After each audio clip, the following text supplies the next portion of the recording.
अब आगे गाजा में नहीं थम रहा है मौत का तांडव। जी हाँ, मानवीय मदद पाने की कोशिश में मारे गए हैं 85 फिलिस्तीनी। उत्तरी गाजा में सबसे ज्यादा मौतें हुई हैं।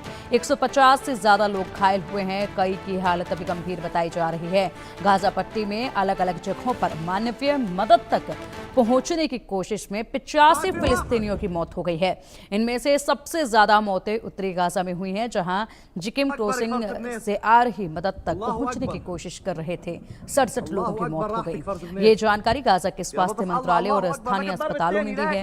अस्पतालों के अनुसार 150 से ज्यादा लोग घायल हुए हैं, जिनमें से कई की हालत गंभीर है। ये तत्काल स्पष्ट नहीं हो सका है कि इन लोगों की मौत इजरायली सेना की गोलीबारी से हुई है या फिर सशस्त्र गिरोह की वजह से या दोनों की ही वजह से।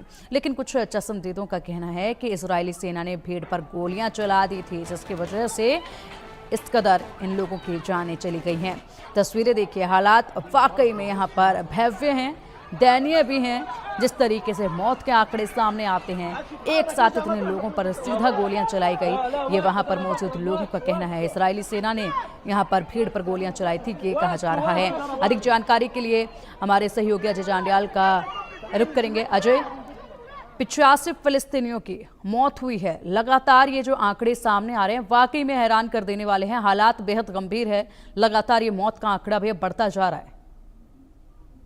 देखिए, बिल्कुल जब एक लंबे समय से यहाँ पर युद्ध चल रहा है, जब लगातार फायरिंग की वजह से, बमबारी की वजह से लोगों की जान जा रही है, और वो लोग जो कहीं ना कहीं मदद के लिए वहां पहुंच रहे हैं, वो लोग जो वो चाहते हैं कि गाजा में जो वार जोन में फंसे लोग हैं उनको मदद पहुंचाई जाए।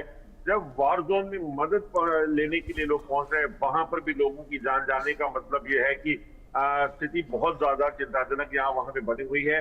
हालांकि ये साफ नहीं है कि ये जो हुआ है, ये 85 लोग मारे गए हैं, 150 से ज्यादा लोग घायल हैं, उसके पीछे की वजह क्या है। क्योंकि इजराइल की तरफ से कहा गया है कि उनकी जो तरफ से कोई भी गोलीबारी ऐसे लोगों पर नहीं की गई जो वहां पे मदद लेने के लिए पहुंचे हुए थे, जो वहां पे राशन लेने के लिए पहुंचे हुए थे। मगर कुछ प्रत्यक्षदर्शी कह रहे हैं कि जो फायरिंग है वो इजराइल की तरफ से की गई। जो सूत्र बता रहे हैं, क्योंकि इजराइल की तरफ से ऐसी लोकेशन पर डिप्लॉयमेंट नहीं है जहां पर मदद दी जा रही है, वहां पर वो लोग नहीं है।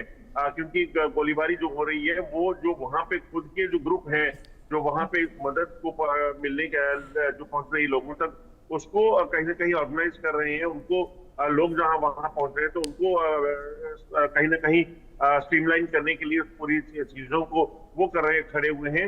वो तब फायरिंग कर रहे हैं जब वहां पर लोग जो है वो बहुत ज्यादा भीड़ पहुंच रही है, और वो उस सामान को लूटने की कोशिश कर रहे हैं। तो ये खैर जांच का विषय है, मगर कहीं ना कहीं इसमें सच्चाई है कि जिस तरीके से लगातार गाजा में मौतों का तांडव चल रहा है, वो रुकने का नाम नहीं ले रहा। बिल्कुल, और फिलहाल यहाँ पर हालात जिस तरीके से इस वक्त बने हुए हैं, ऐसे में देखना ये होगा कि कब तक ये सिलसिला जारी रहेगा और क्या कुछ आगे जो है हालात बनते हैं। फिलहाल बहुत शुक्रिया आपका इन तमाम जानकारियों के लिए अजय। बढ़ते अब आगे। इंडोनेशिया